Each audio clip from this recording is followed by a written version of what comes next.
Livro do profeta Jeremias, capítulo 7, versículo 16 e versículo 17.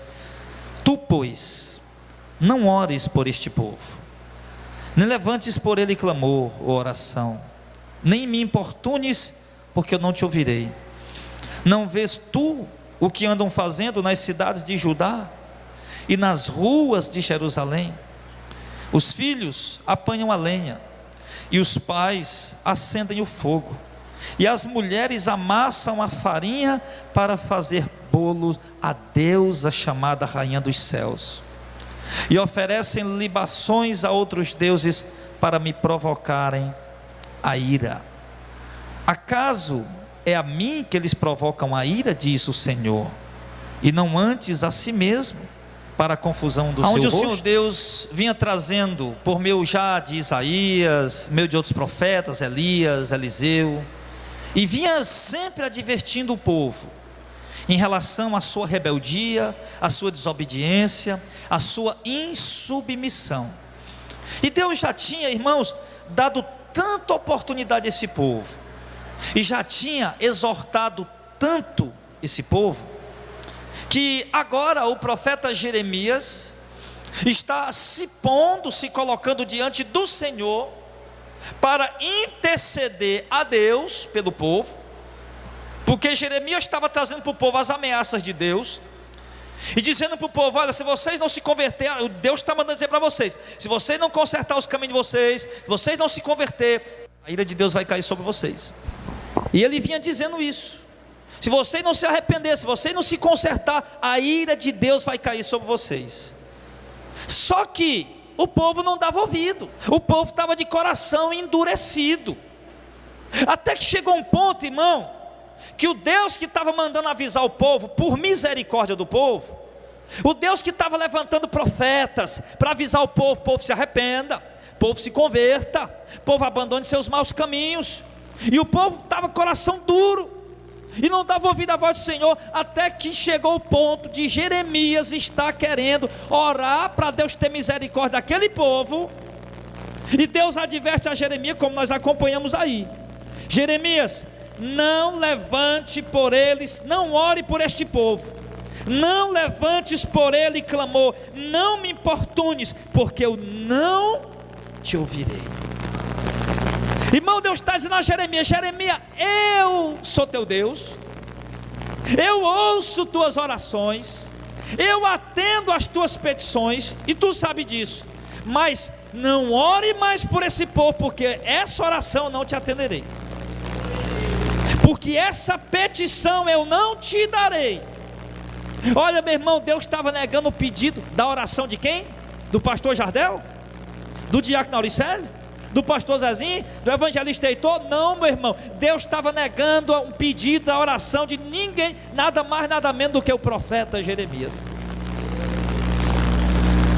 Irmão, o pecado daquele povo despertou tanto a ira de Deus, e Deus já tinha determinado derramar o mal, e nem a oração do profeta resolvia mais, nem que orasse ali Jeremias, Isaías, Amós, Naum, Abacuque, nem que orasse ali o profeta Samuel, o profeta Daniel. Deus disse, eles poupariam a vida deles, dos profetas, mas do povo não.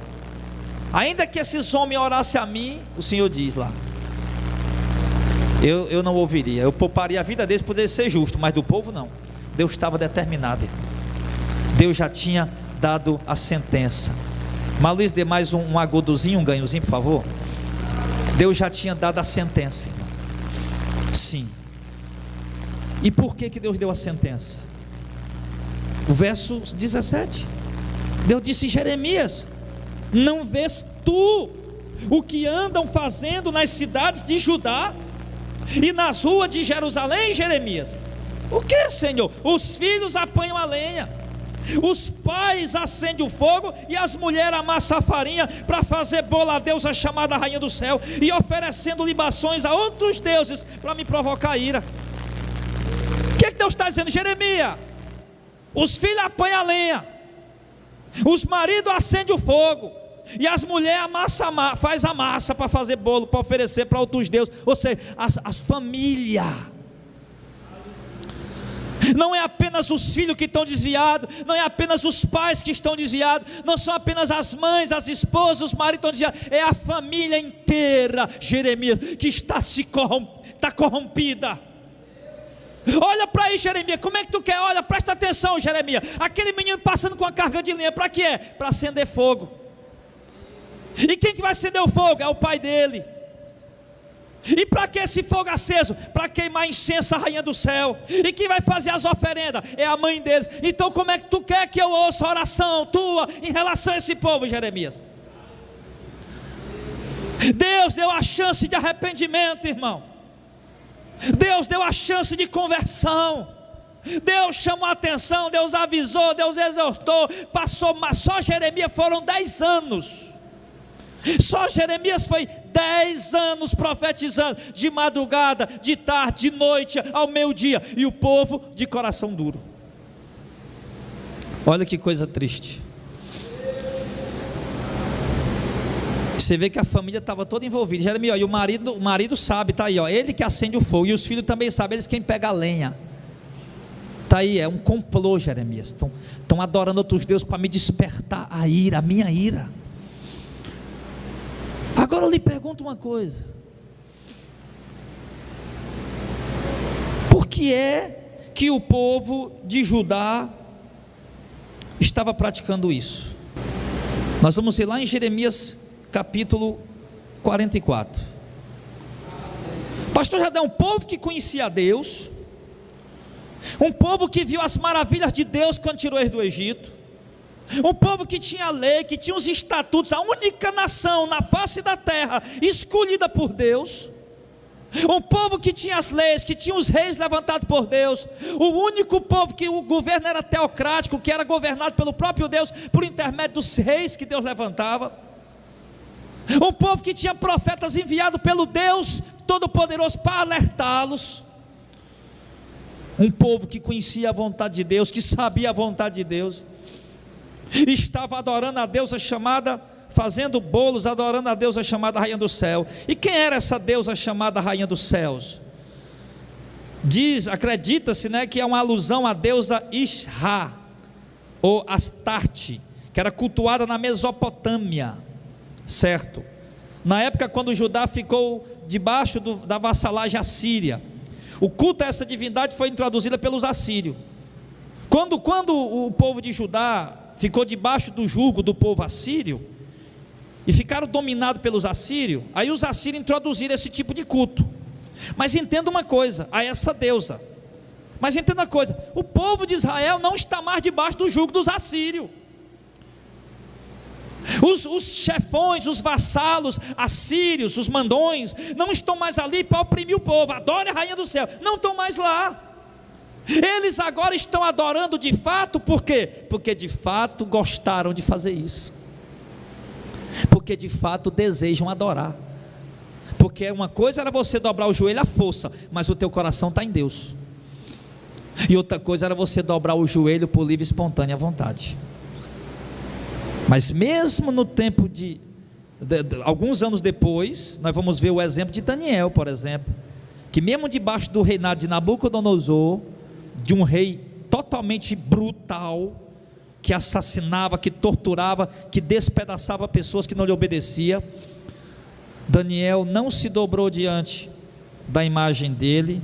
Sadraque, Mesaque e Abednego não se dobraram diante da imagem dele, foram jogados na cova de leões, foram jogados na fornalha de fogo ardente, sendo que Daniel já foi no reinado de Ciro, né? Já foi outra situação, mas envolvia também idolatria.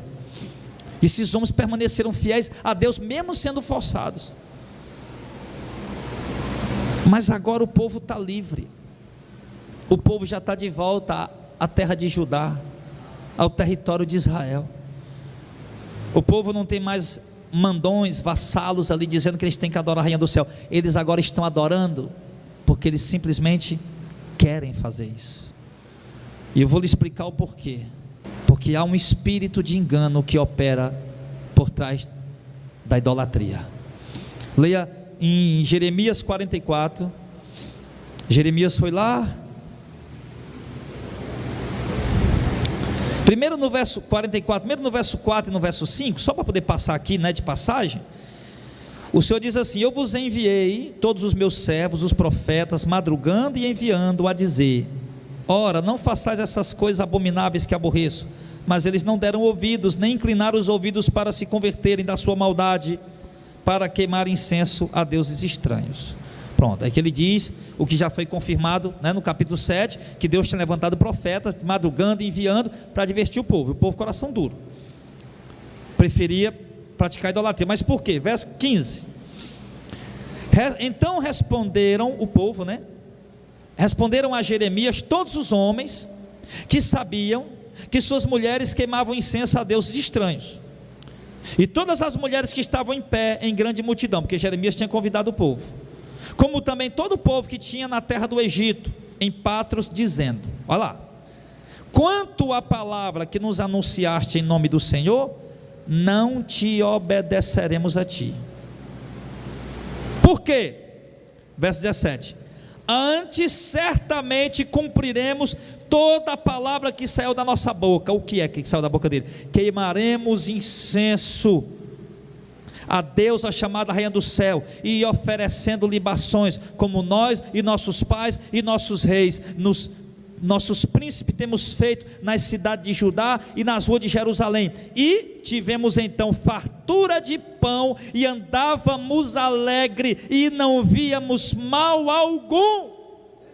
Não, continua lendo o verso 18: mas desde que cessamos de queimar incenso à Rainha do Céu e de lhe oferecer libações, tivemos falta de tudo, e fomos consumidos pela espada e pela fome. Quando nós queimávamos incenso à Rainha dos Céus e lhe oferecíamos libações, fizemos-lhes bolos para adorar, e oferecemos libações sem nossos maridos saber. Presta atenção numa coisa, irmão. Não, vamos entender o que é que está acontecendo aqui. Olha que coisa estranha que está acontecendo aqui. Jeremias está lá dizendo para o povo de Deus, para os crentes, vamos dizer, para os crentes daquela época, para os evangélicos daquela época. Jeremias está dizendo lá para a igreja daquela época, vamos colocar dessa maneira, para eles abandonar a idolatria e voltar a adorar só a Deus. Aí o povo responde a Jeremias, tanto os homens, diz no verso 15, como as mulheres, como todo o povo que tinha se reunido ali para ouvir o que Jeremias tinha para dizer. E no verso 16, nós já lemos, eles disseram: olha, a palavra que tu nos anunciou em nome do Senhor, nós não vamos te obedecer. Ou seja, a doutrina que tu trouxe em nome de Deus, a lei, a verdadeira palavra, a lei que Deus deu aos nossos antepassados, a doutrina que Deus deu aos antigos, que deu a Moisés para o povo, nós não vamos obedecer, Jeremias. Nós não vamos obedecer, nós não vamos andar nos caminhos do Senhor, nós não vamos mais ser fiéis a Deus, nós não vamos mais andar dentro da doutrina do Senhor. E tem muita gente hoje dizendo isso. Tem muito evangélico hoje dizendo isso. Não vamos mais ser fiel a Deus. Tem muito pastor conduzindo a igreja agora nessa mente. Não vamos mais ser fiel à doutrina, não precisa. Não vamos mais ser fiel ao que Jesus ensinou, não precisa. Não vamos mais cumprir a risca o que Jesus mandou, não precisa. E por quê? Olha o detalhe, o que mais me chama a atenção aqui, meus irmãos. Eles dizem: antes cumpriremos toda a palavra que saiu da nossa boca. Vamos queimar incenso a Deus, a chamada Rainha do Céu, e oferecer libações, como nós, nossos reis, nossos pais, nossos príncipes temos feito. Quer dizer, isso já vinha uma prática de anos, Sim, nas cidades de Judá e nas ruas de Jerusalém. E quando eles faziam isso, o que é que eles disseram que tinha? Tivemos então fartura de pão e andávamos alegres e não víamos mal algum. É isso que me chama a atenção. Quando eles estavam na prática da idolatria, na prática da rebeldia, da desobediência, da insubmissão, o que eles estavam tendo, irmão? Fartura. Deu para entender daí? Deu para entender? O povo, enquanto ele estava adorando a Rainha do Céu, enquanto eles estavam sendo insubmissos, desobedientes, sim, teimosos, não obedeciam a Deus, não obedeciam os seus profetas que Deus levantou ali naquela geração, eles não davam ouvido à voz de Deus, sim, preferiam continuar da idolatria. Por quê? Porque enquanto eles estavam na idolatria, eles estavam prosperando.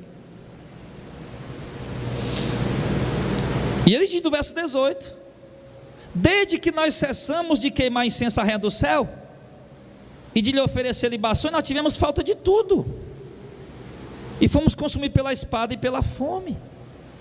Mas quando queimávamos incenso à rainha do céu, lhe oferecemos libações de bolo para adorar, sem nosso marido saber. Quer dizer, nosso marido nos apoia. Preste atenção, irmão, o que é que eu quero falar para vocês aqui? Quem está lendo o texto aí pelo Espírito já entendeu o que é que Jeremias está falando.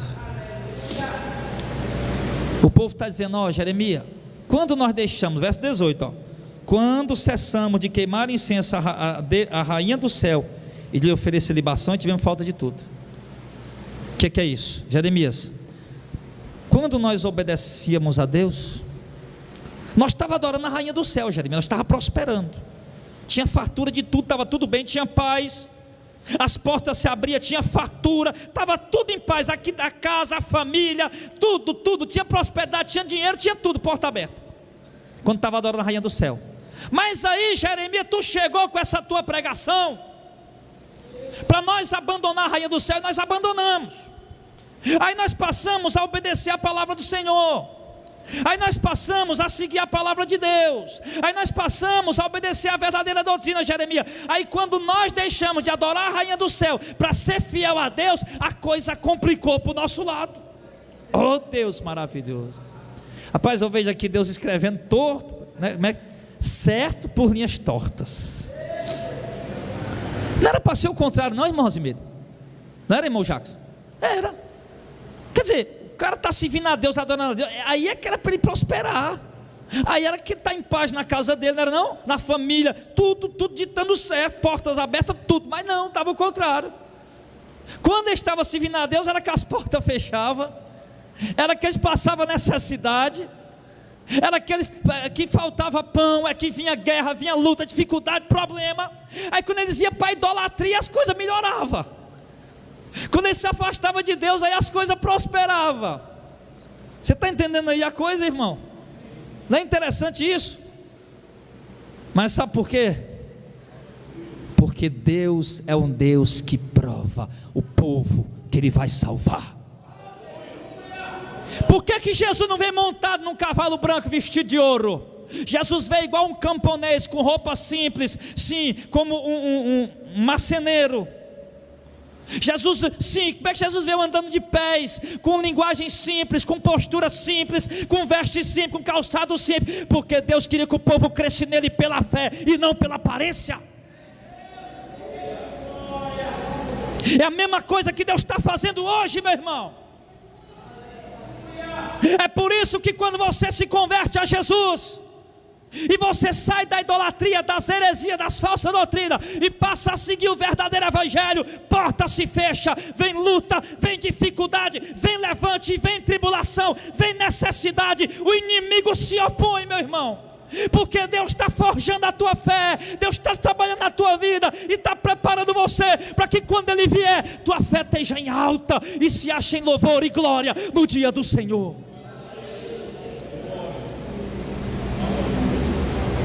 É ou não é assim? Pastor, não sei o que é que acontece comigo. Pastor, quando eu estava lá no mundo, sei lá, nas heresias, as coisas iam bem. As coisas estavam bem, pastor. Agora, pastor, comecei a seguir o evangelho, comecei a seguir Jesus, esse evangelho verdadeiro, pastor, as portas se fecharam. A coisa está atribulada, estou desempregado, está faltando emprego, é tribulação lá em casa, pastor, eu não sei, pastor, o que está havendo? Pastor, eu me desviei, pastor, não quero mais saber da igreja não. Por quê? Porque quando eu estava na igreja, as coisas estavam dando errado. Agora que eu não estou mais indo, as coisas estão bem. E você, irmão, não está entendendo o que está acontecendo? Usa a tua inteligência. Você é inteligente, você tem capacidade. Como é que tu não está indo mais para a igreja? Não está mais servindo a Cristo? Não está mais andando na verdade? E as coisas estão bem? E tu estava na igreja agora há pouco, e as portas estavam fechadas, estava tribulado, dificuldade, e as coisas estavam ruins? Não dá para entender o que está acontecendo?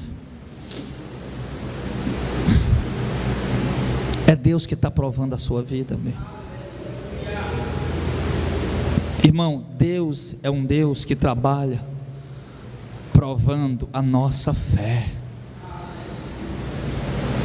Nenhum de nós vai ser salvo se não for por meio da fé. A Bíblia diz: pela graça sois salvo por meio da fé. E Deus nos ensina a ter fé exatamente. Deus nos ensina a ter fé exatamente quando Ele nos resgata. Quando Deus me tira do mundo, ou no caso aí, tira das heresias, tira da apostasia, e te traz para os caminhos certos, para a palavra verdadeira, para o verdadeiro evangelho, a coisa se atribula. Aí eu conheci pessoas, irmãos, eu me lembro aqui muito bem, me lembro de uma senhora, que veio de uma igreja herege, e chegou aqui e falou mal daquela igreja, e disse que aquela igreja já tinha tomado quase tudo dela, e que não queria mais saber daquela igreja, e veio, passou um tempo com a gente. Rapaz, agora encontrei a verdade, esse é o evangelho, meu Deus, essa palavra, meu Deus, o que é isso? Eu nunca ouvi essa verdade, maravilhado. E quando a coisa, Deus começou a botar na prova, aí as dúvidas começaram a vir. Peraí, como é que eu cheguei nessa igreja, a porta se fechou, cheguei nessa igreja, as coisas estão dando errado, esse pastor só pode ser o cão, esse pastor só pode ser o Lúcifer, o diabo.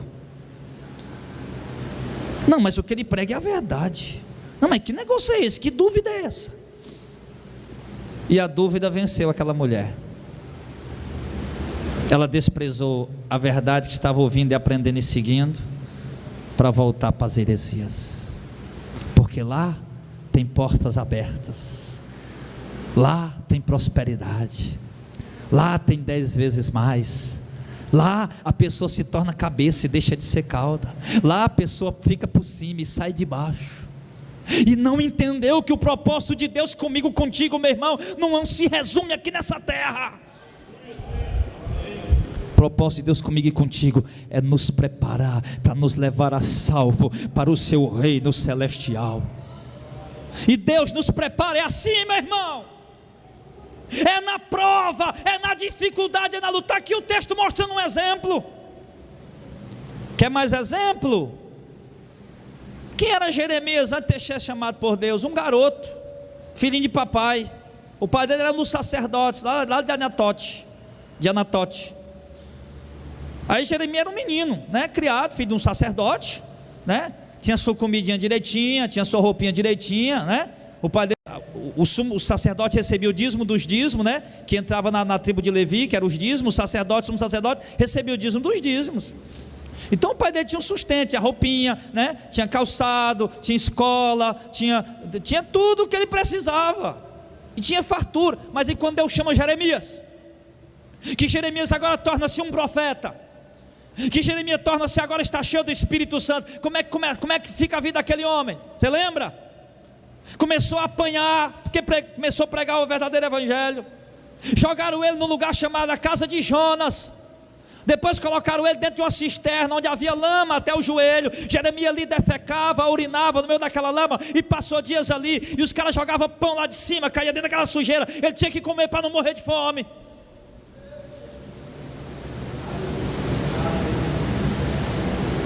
Olha para a vida de Elias. Elias era tranquilo, irmão, morava lá em Tisbé, no povoadozinho pequenininho. Aí Deus disse a Elias: vai lá, tem uma obra contigo lá em Jerusalém, vai lá, Judá. E Elias foi. Elias saiu da tranquilidade, da paz que ele tinha, do trabalho que ele tinha, e foi lá fazer a obra de Deus. E agora o que é que acontece? O rei Acabe diz: eu quero a cabeça de Elias aqui agora. Elias foge por 3 anos. Para onde? Para a casa de papai? Para o melhor hotel que tinha? Ribeiro de Querite. Dormindo no chão, travesseiro uma pedra, comendo banquete todo dia. Sim, um banquete mandado por Deus. Um biquinho de carne de pão de manhã, um biquinho de carne de pão de noite, que os corvos, a ave de rapina trazia. Sabe o que é a ave de rapina? Quem sabe o que é a ave de rapina? A ave que come carniça, igual urubu. Já chegou perto do urubu? Não, ele fede, meu irmão, igual um animal podre no meio da rua. Era esse o instrumento que Deus usou para colocar o pão na mesa de Elias durante 3 anos e meio.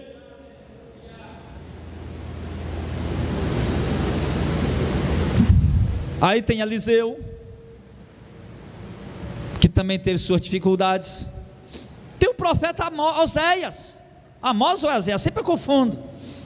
Quando ele estava lá profetizando, lá em Judá, aí o rei mandou dizer: então o profeta, o cara está profetizando aí, dizendo que vai vir um rei aí, vai destruir tudo por aqui, que negócio é esse? O rei disse: rapaz, manda esse profeta embora, manda esse cara embora. Aí chegou lá: ô camarada, vem cá, profeta, vai, pega teu pão aqui, vai comer teu pão lá onde tu quiser, vai lá para o teu lugar lá tu profetiza, fala o que tu quiser. E diz: ei meu camarada, peraí, eu nem sou profeta, nem filho de profeta, eu não estou falando porque eu quero, Deus me mandou vir aqui. E aquele homem passou a ser perseguido. Nós temos profetas, irmãos, que apanharam no queixo. Jeremias levou várias surras. Um tal de um falso profeta chamado Hananias, irmão, Deus mandou ele, profeta Jeremias, um dia entrar com um cambão, aquele cambão que bota em cima de jumento, não é aquelas, não é cambão não, como é que é o nome do céu? Lembra aí, pastor Zé, irmão? A cangalha. Mandou Jeremias pegar uma cangalha daquela, botar aqui em cima aqui, ó, do tum-tum. Aí Jeremias chegou lá profetizando. Aí quando chegou lá, um profeta foi lá, pegou os canzis daqui das cordas dele, quebrou e deu um murro na cara de Jeremias, que levou Jeremias ao chão. E Jeremias levantou e disse: ó, tu quebrou canzis de madeira, Deus vai fazer canzis de bronze, de ferro, tu não vai poder quebrar. Falando de quê? Do cativeiro que ia ser duro, representado pela madeira, agora ia ser mais duro ainda, representado pelo ferro. E ali Jeremias apanhava. É assim. Olha para a vida de Paulo. Vocês já conhecem de cor salteado. Se eu pedir para vocês recitar o que está em 1 Coríntios capítulo 4 e 2 Coríntios capítulo 11, os irmãos aqui todos sabem, quando Paulo diz, depois que passou a servir a Cristo, antes de servir a Cristo, quem era Paulo? Uma autoridade, uma pessoa de status, um cara que tinha dinheiro, que tinha recurso, que tinha bens. Sim, um fariseu, um dos principais líderes das principais seitas judaicas, um homem extraordinariamente querido pelos judeus, porque era um dos mais inteligentes e cultos que havia na sua geração. E agora que ele teve um encontro com Cristo, ele chega a dizer, meu irmão, que apanhou 3 vezes de vara de cipó, 5 vezes 39 chibatadas, passou fome, frio, nudez, já não tinha mais a casinha para morar, nem a caminha quente para dormir. Diz que muitas vezes não sabia onde ia dormir, nem onde ia pousar. Passou perigo no deserto, perigo na estrada, perigo no meio da cidade, perigo fora da cidade. O navio afundou 3 vezes. Paulo passou tribulações. Ele escreve uma carta pedindo, dizendo a necessidade que ele passava de roupa, talvez para alguns irmãos se tocar ali e trazer alguma roupa para ele. Vestia trapos. Tudo isso depois que ele passou a servir a Cristo. As portas se fecharam, a dificuldade vieram, a escassez veio, a luta se opôs, as oposições, família, luta na família, luta entre os religiosos que ele compactuava, rejeição, portas fechadas, necessidades e aflições. Depois passou a servir a Cristo. Olha para a história de Davi, com 30 anos de idade, um garoto. Deus manda, o profeta Samuel, vai lá ungir Davi rei. José foi lá e ungiu. E Davi morava lá em Judá de Belém. Aí Davi cuidava de ovelha. Cuidar de ovelha, irmão, não é uma coisa medonha. E Davi cuidava de ovelha, certamente, a Bíblia não diz, mas com certeza ele tinha um moço que ajudava ele. E ali Davi cuidava daquelas ovelhas, ficava ali. E como ele tinha bastante tempo sobrando, enquanto as ovelhas comiam, ele ficava sentado. E Davi era um poeta, era um homem cheio de amor por Deus, ficava ali compondo salmo, compondo hinos, adorando a Deus. Aquela vida tranquila, agradecendo a Deus. Senhor, que bom, essas ovelhas aí, na hora do almoço, mamãe manda deixar comida aqui, ou eu vou para casa almoçar. Sim, que maravilha, Senhor, é paz aqui, que maravilha. Meus irmãos estão lá na guerra, mas eu estou aqui na bênção. Depois que ele recebeu a unção do Espírito Santo, meu irmão, Davi foi morar na casa de Saul. Saul, o rei, tentou matar ele 2 vezes. Para não morrer, o filho de Saul, Jonas, que amava Davi, disse para ele que ele fugisse, que senão ele ia morrer. Davi não voltou para Belém de Judá, porque senão o Saul ia lá e matava a família dele inteira. Davi se mandou para o meio do mundo, meu irmão, se mandou para o meio do mundo sozinho. Começou a ter que dormir dentro do mato, dentro de caverna, começou a ter que comer alguma coisa do mato, a bater de porta em porta, às vezes a pedir pão e às vezes até ser negado. como aquele marido de Abigail, que eu não me lembro o nome dele agora. Como? Nabal. Negaram o pão.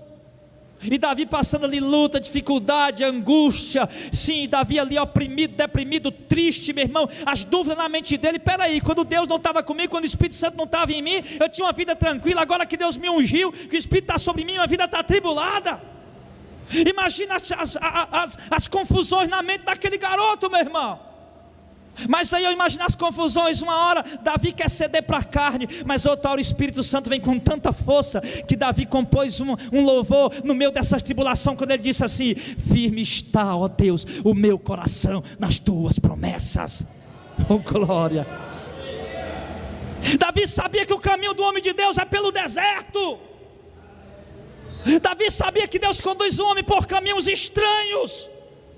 Então quero te dizer, crente, se tu quer dar o reino de Deus e quer andar na verdade, te prepara, porque Deus vai te peneirar, vai te passar pela prova. Aí se tu for aprovado, atravessar todo o deserto que Deus te levar a passar, aí tu vai herdar a coroa de glória.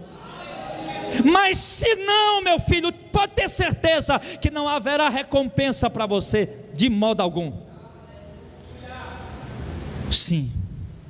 Primeira maior prova que Deus levou para o deserto, dentre tantas que eu dei aqui, poderia ter dito o quê? Deus levando o povo pelo deserto, 40 anos. Segundo alguns estudiosos, havia um lugar que não levava nem 2 meses para chegar lá. E Deus não, leva o povo lá pelo caminho mais longo. Por quê?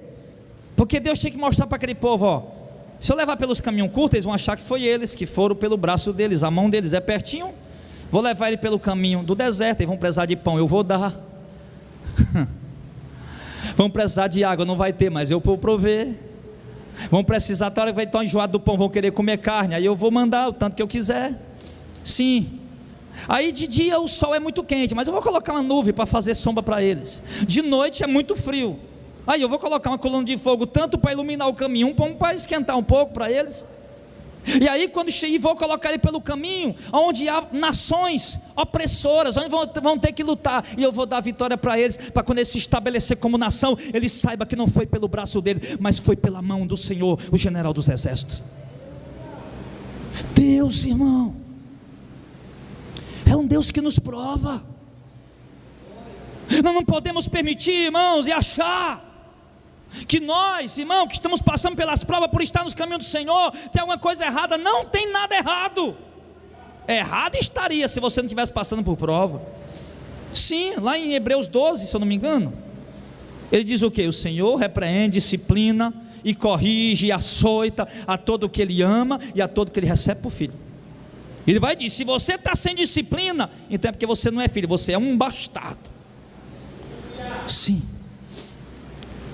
Eu conheço pessoas, irmão, que há muitos anos, eu conheço gente da minha família,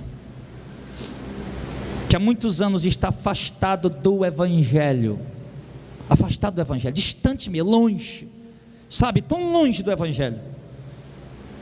E sabe como é que está a vida dele? Uma bênção.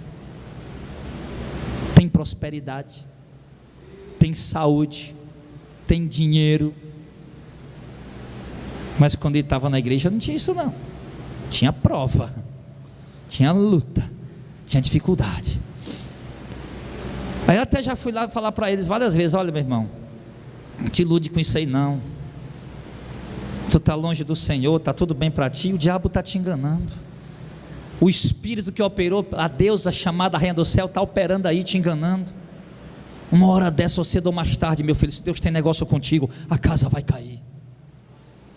A tribulação vai chegar, a luta vai chegar, Deus vai te colocar na lona, no pó, para te tentar trazer de volta a vida para ti. Mas isso faz tempo, e as coisas continuam bem. Mas eu oro para Deus salvar minha família, para que eles não se iludam com a prosperidade, com as portas abertas, a fartura de pão que vem quando alguém está afastado da verdade, porque muitos acabam se iludindo, e o pior, acaba iludindo a mente de outras pessoas também. Se eu não me engano, vamos lá comigo, Malaquias capítulo 3. E quando a Malaquias tem irmão até que se benze, né? Olha meu Jesus amado. Cruz credo, hein?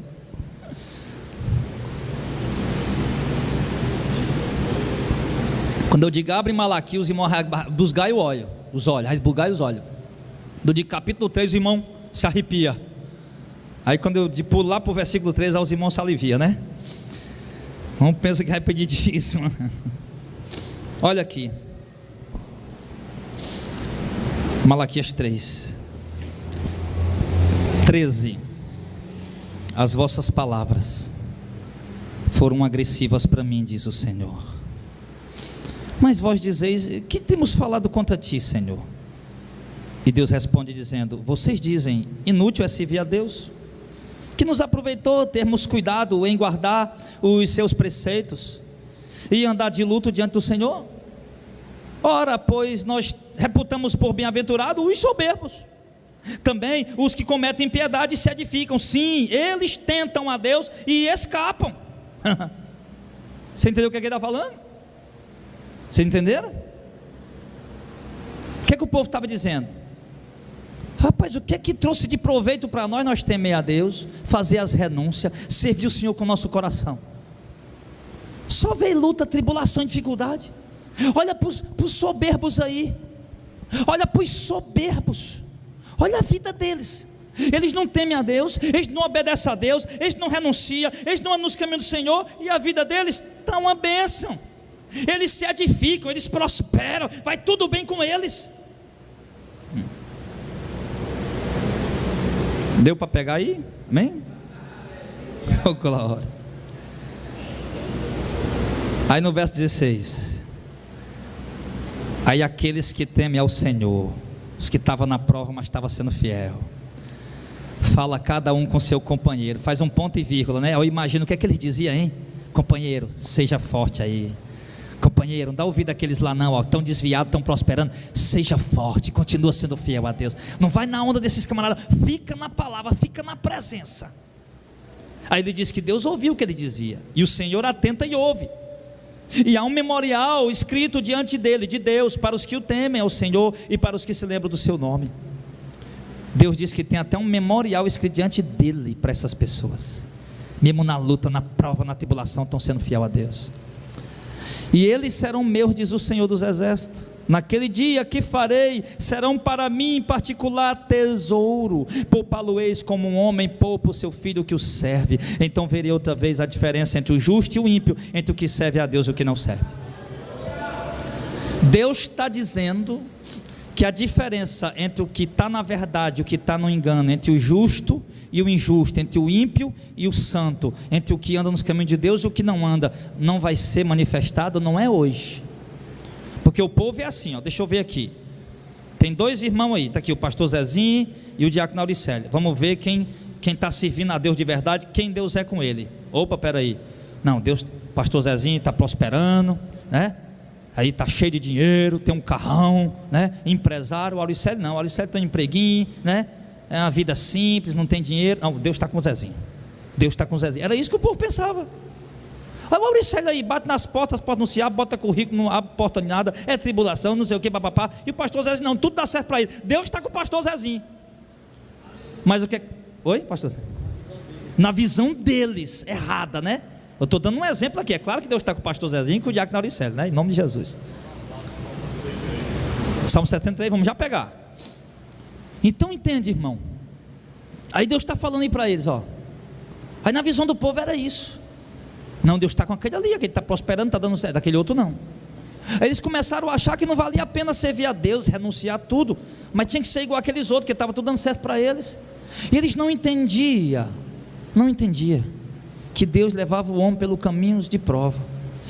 No Salmo 73, abra lá no Salmo 73, Salmo de Asaf.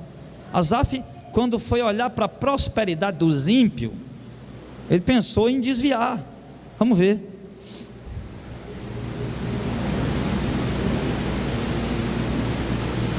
Só que quando ele escreve esse salmo, claro, ele já está convertido de novo, né? Ele diz, já começa logo dizendo assim, ó, Salmo 73, verso 1: verdadeiramente bom é Deus para com Israel, para com os limpos de coração. Quanto a mim, os meus pés quase se desviaram, pouco faltou para que escorregasse os meus passos, pois eu tinha inveja dos soberbos, ao ver a prosperidade dos ímpios. Porque não há apertos na sua morte, mas firme está a sua força. Olha o que ele estava vendo, né? Não se acham em trabalhos como os outros gentes, nem são afligidos como os outros homens, pelo que a soberba os cerca como um colar, vestem-se de violência como de um adorno, os olhos deles estão inchados de gordura, superabundam as imaginações de seu coração, são corrompidos e tratam maliciosamente de opressão, falam arrogantemente, erguem a sua boca contra os céus, a sua língua percorre a terra, pelo que o seu povo volta aqui, e as águas de copo cheio se lhes preme, quer dizer, prosperidade abundante mesmo, e dizem: como o sabes, Deus? Ou há conhecimento no Altíssimo? Verso 12: eis que estes são ímpios, e todavia estão sempre em segurança, e se lhe aumenta as riquezas. Na verdade, em vão Asaf pensou: tenho purificado o meu coração e lavado as minhas mãos na inocência, pois todo dia tenho sido afligido e castigado cada manhã. Olha aí a diferença, está vendo a diferença na leitura? Se eu dissesse, também falarei assim, eis que ofenderia a geração de teus filhos. Quando pensava em compreender isso, fiquei sobremodo perturbado. Para bem aí, irmão, só um instante, por gentileza, a gente continua já. Olha o conflito que Asaf está passando. O que Asaf diz? Eu purifico o meu coração, me desvio do pecado, do mal, para fazer a vontade de Deus, e sou afligido. Afligido quer dizer que passa aflições, seja lá de que ordem for. A de Asaf era a sua é outra. Passou afligido, talvez falta pão, passa necessidades, passa tribulações, passa dificuldades. Mas os ímpios não. Aqui do verso 2 até o verso 11, até o verso 12, ele falando aqui tudo que os ímpios estão seguros, não acontece nada ruim com eles, os homens prosperam, dá tudo certo para eles, e para ele que era um servo de Deus as coisas se complicavam. E ali ele estava confuso, pensar em compreender aquilo, ficou atordoado. E aí ele diz no verso número 17: até que eu entrei no santuário de Deus, então entendi eu o fim deles. Aí ele diz: certamente tu os puseste em lugar escorregadio, tu os lança em destruição, como caem na desolação, quase no momento ficam totalmente consumidos de terrores. Como faz como um sonho o que acorda, assim, ó Senhor, quando acordares, desprezará a aparência deles. Assim o meu coração se azedou, e sinto picada nos meus rins, assim me embruteci e nada sabia, era como um animal perante ti, Senhor. Olha o Asaf reconhecendo, meu Deus, se humilhando. Todavia eu estou de contínuo contigo, ou seja, Senhor, eles estão prósperos, têm riqueza, falta nada para eles, mas eles estão em lugar escorregadio, o fim deles vai ser terrível. E eu estava igual um animal bruto, sem conhecimento diante de ti. Todavia, Senhor, mesmo na dificuldade e tribulação, mas eu estou sempre junto a ti, e tu me seguraste pela mão direita, ó glória, guiar-me-ás com teu conselho, e depois me receberá em glória. Olha a diferença. E a quem tenho eu no céu senão a ti, e na terra não há quem eu deseje além de ti. A minha carne e o meu coração desfalecem, mas Deus é a fortaleza do meu coração e a minha porção para sempre. Pois eis que os que se alongam de ti perecerão. Tu tens destruído todos aqueles que apostatando se desviam de ti. Mas para mim bom é aproximar-me de Deus, pus a minha confiança no Senhor Deus para anunciar todas as tuas verdades. Oh glória, oh glória, glória, glória, aleluia. Ele diz que eles vão ser destruídos, porque apostataram e se desviaram do Senhor. Mas quanto a ele que teme a Deus, não. Se Deus sustenta ele pela mão, na terra só tem alguém que ele deseja, é o Senhor, e nada mais. não é riqueza, não é prosperidade, não são lucros, ganha Deus que Ele deseja. No céu Ele diz: eu só tenho o Senhor para clamar. Sim, Deus me sustenta pela mão direita quando eu passo por dificuldades. Ele é a minha fortaleza. Quando meu coração desfalece, Deus me fortalece. É assim que tem que ser conosco, amados. A nossa confiança tem que estar nele.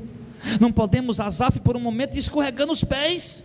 E nós não podemos pensar assim, porque eu fico triste quando eu escuto certos pastores pregando por aí, dizendo que você é príncipe, é princesa e tem que ter o melhor dessa terra, referindo-se a riquezas. E essas riquezas nunca chegam, e você acaba achando que Deus não te ama, que Deus te desprezou, e aí vira um parafuso na tua cabeça por causa dessas pregações irresponsáveis. Mas o melhor é compreender isso, amado, que a nossa riqueza não está aqui, está guardada no céu com nosso Senhor. Por este mundo tereis aflições, mas tende bom ânimo, eu venci o mundo, disse o Senhor. E também Ele garante: eu estarei convosco todos os dias, até a consumação dos séculos. Então, amados, não temos que temer, nós não temos que se confundir com a prosperidade dos ímpios. Nós não temos que achar estranho porque estamos na verdade e está desempregado, as portas não estão se abrindo, está passando luta, tribulação, adversidade, problema, sei lá o que mais, seja onde for. E não temos que achar que quem está na heresia, ou na apostasia, ou na rebeldia, ou na desobediência, ou no mundo está prosperando, portas abertas, está dando tudo bem para eles. Você viu por que é? Quem entendeu, diga amém. O espírito da rainha, do demônio que operava engano na rainha do céu.